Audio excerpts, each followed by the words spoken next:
Salut à tous, c'est Gilles du Mille-Jeux. Alors vu que c'est la première vidéo de l'année 2022, je vais pas y couper, je vais vous souhaiter une bonne année tout de suite, comme ça ce sera fait. Aujourd'hui, on va se retrouver pour l'Académie de combat, le jeu de cartes officiel de Pokémon, donc qui se joue en duel.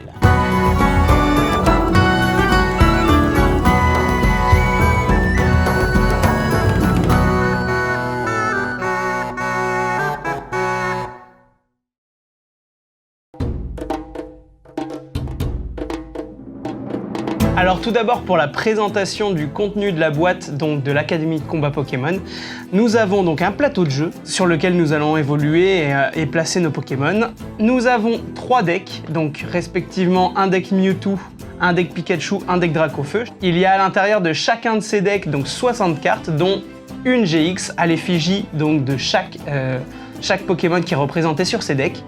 Il y a également 3 guides, un pour chaque deck. Ces guides, en gros, prennent par la main le joueur pour justement l'aider à comprendre toutes les mécaniques qui font partie de ce jeu de cartes Pokémon. Ensuite, nous avons des petits jetons de dégâts, des petits marqueurs de dégâts qu'on appelle. Nous avons également une petite pièce, donc pile ou face, qui donc à l'effigie des 3 Pokémon qui sont ici présents, donc Mewtwo, Pikachu et Dracofeu. Nous avons également 2 jetons GX qui interviendront au cours de la partie, je vous laisserai le découvrir. Et également, ça mange pas de pain, mais ce petit code qui permet en gros d'avoir du contenu bonus sur le jeu qui est, si je dis pas de bêtises, sur mobile et sur ordinateur. Donc le jeu qui vous permet de pouvoir tester ce jeu de cartes Pokémon en ligne. Je mettrai le lien en description pour ceux que ça intéresse, mais c'est vrai que moi ça m'a permis de me perfectionner sur les règles et puis c'est toujours sympa une bonne petite partie de cartes Pokémon.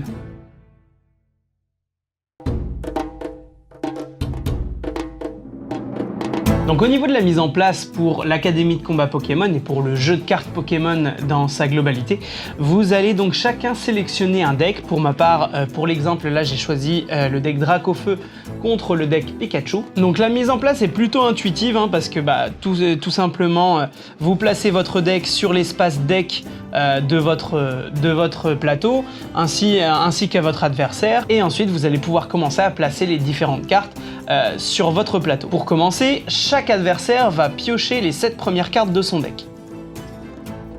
Une fois que c'est fait, nous allons pouvoir sélectionner les Pokémon de base. Alors attention, qu'est-ce qu'un Pokémon de base?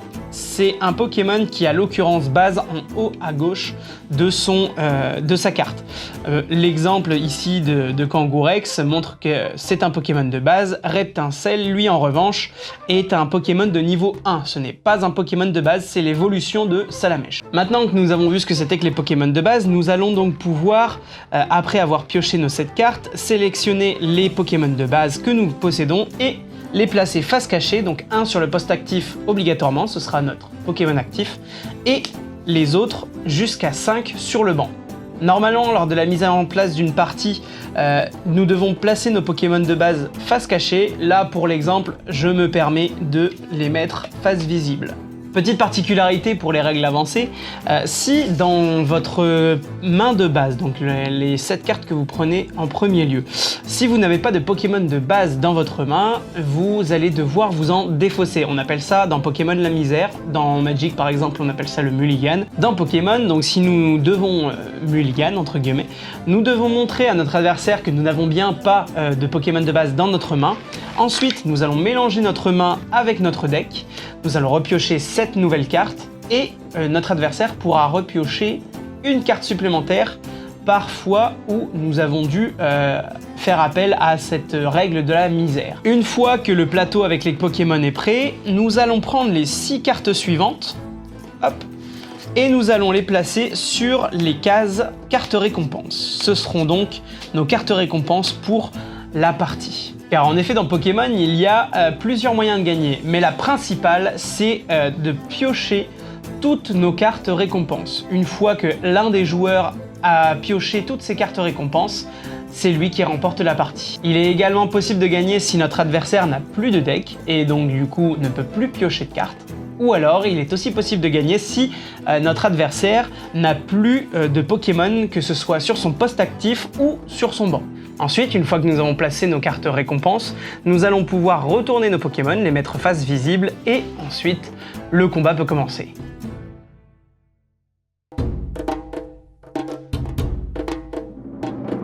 Pour déterminer qui sera le premier joueur, c'est tout simplement un pile ou face qui le décidera, donc choisissez, mettez-vous d'accord avec votre adversaire, pile ou face, on jette la petite pièce, face, pile, qui commencera, à vous de me dire. Le premier joueur a été désigné, mais il y a beaucoup de choses à faire dans un tour. Dans un premier temps, vous allez commencer par piocher une carte. Une fois que vous avez pioché votre carte, vous allez pouvoir placer, si vous en avez pioché ou si vous en avez en main, placer un Pokémon de base ou des Pokémon de base sur votre banc. Ensuite, vous allez pouvoir attacher une carte énergie sur l'un de vos Pokémon. Ça peut être un Pokémon de banc ou votre Pokémon actif, n'importe. À quoi va servir l'énergie? L'énergie va servir à plusieurs choses. Dans un premier temps, l'attaque. Prenons l'exemple de Salamèche. Salamèche a 2 attaques. Griffe, dans un premier temps, qui coûte une énergie étoile. Une énergie étoile, c'est une énergie qui peut être utilisée par n'importe quel type d'énergie. Donc ça aurait pu être feu, comme ça aurait pu être électricité, plante, ainsi de suite. Et queue de flamme, qui nécessite une énergie de flamme cette fois-ci, et une énergie aléatoire. Les cartes énergie vont aussi jouer sur la retraite. La retraite, qu'est-ce que c'est? La retraite, c'est une action que vous pouvez effectuer une seule fois dans votre tour qui va donc permettre à votre Pokémon actif de retourner sur le banc. Mais pour cela, vous allez devoir défausser et mettre dans la pile de défausse autant de cartes énergie que son coup de retraite. Là, en l'occurrence, j'ai dû défausser une énergie de feu pour que Salamèche puisse aller sur le banc. Quand votre Pokémon va sur le banc, vous devez le remplacer par un autre Pokémon. C'est obligatoire. Attention à qui vous attachez les cartes énergie que vous jouez, parce que les cartes énergie, à moins qu'une carte dresseur, on y viendra après, à moins qu'une carte dresseur vous autorise à en mettre une deuxième, les cartes énergie, vous ne pouvez en jouer qu'une par tour. Ensuite, pour continuer votre tour, vous pouvez faire évoluer vos Pokémon. On a vu tout à l'heure que il y avait des Pokémon de base, mais aussi des Pokémon évolutifs, des Pokémon donc de niveau 1, voire même de niveau 2. C'est le cas de Reptincelle pour Salamèche. Seulement, l'évolution ne peut pas se faire au premier tour. Par contre, elle peut très bien se faire aux autres tours. Le premier tour de jeu, les Pokémon ne peuvent pas évoluer. Attention aussi, si vous venez de placer un Pokémon sur votre banc, vous ne pouvez pas le faire évoluer directement. Donc pareil, les Pokémon évolutifs, vous pouvez faire évoluer autant de Pokémon que vous le voulez. La seule contrainte, comme je le disais précédemment, c'est que vous ne pouvez pas faire évoluer un Pokémon qui vient d'arriver en jeu. Pareil, pour un Pokémon, si par exemple je mettais Reptincelle, je ne pourrais pas enchaîner avec Dracofeu, parce que c'est interdit. Et c'est pour ça justement que dans votre premier tour, vous ne pouvez pas faire évoluer un Pokémon parce que tout simplement vous venez de placer tous les Pokémon qui sont présents sur le plateau. Ensuite, vous allez pouvoir jouer des cartes dresseurs. Les cartes dresseurs, vous pouvez en jouer autant que vous le voulez, que ce soit des stades ou c'est des cartes qu'il n'y a pas forcément dans l'académie de combat, mais c'est des cartes que vous allez pouvoir jouer autant que vous le voulez, sauf les supporters. Les supporters, vous ne pouvez en jouer qu'un seul par tour. Il est mentionné en haut à droite en général sur votre carte dresseur. Là, la Super Bowl, si vous regardez en haut à droite, c'est une carte objet. Et le Scout est une carte dresseur supporter. Une fois qu'une carte dresseur est jouée, elle est mise dans la pile de défausse. Un petit peu comme les éphémères et les rituels, si on reprend l'exemple de Magic, c'est un peu ce délire-là. Pour finir, et seulement pour finir votre tour, vous allez pouvoir attaquer votre adversaire. Attention cependant, au même titre que l'évolution, au premier tour vous ne pouvez pas faire évoluer vos Pokémon, eh bien le premier joueur ne peut pas attaquer avec son Pokémon à son premier tour. Le deuxième par contre le pourra.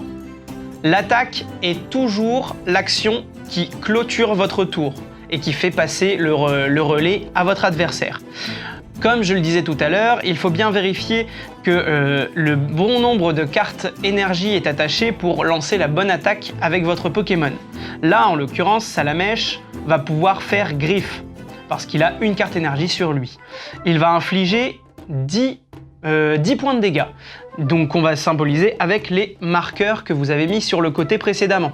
Le petit marqueur, nous allons le placer sur le Pokémon attaqué. Une fois que le nombre de marqueurs sur le Pokémon est donc supérieur ou égal à son nombre de points de vie, là en l'occurrence pour Pikachu 70, eh bien le Pokémon est KO. Il va dans la pile de défausse. S'il avait des cartes énergie ou des objets qui lui étaient attachés, tout part à la défausse et je vais pouvoir piocher une carte récompense parce que j'ai réussi à tuer le Pokémon actif de mon adversaire. Si un Pokémon est tué de cette manière, il va devoir être remplacé. Et donc du coup, l'adversaire va devoir mettre un Pokémon directement sur le poste actif pour remplacer le Pokémon KO. Une fois mon attaque effectuée, je vais pouvoir passer le relais à mon adversaire qui va pouvoir effectuer son tour avec toutes les actions que je viens de citer. Et donc du coup, les tours s'enchaînent jusqu'à ce que l'un des adversaires a les conditions requises pour gagner la partie. À savoir, donc comme je le disais précédemment, plus de cartes récompenses à piocher, ou l'adversaire n'a plus de deck, et donc du coup ne peut plus piocher de cartes dans son deck, ou alors l'adversaire n'a plus de Pokémon à mettre sur son poste actif. Voilà pour l'approche un petit peu initiatique de l'académie de combat Pokémon et les combats Pokémon. Il y a d'autres petites subtilités qui viendront agrémenter les parties, à savoir par exemple les Pokémon GX ou même certains états qui peuvent affecter certains Pokémon.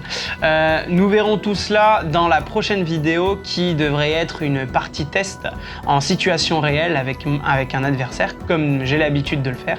N'hésitez pas à liker, commenter et partager la vidéo si elle vous a plu.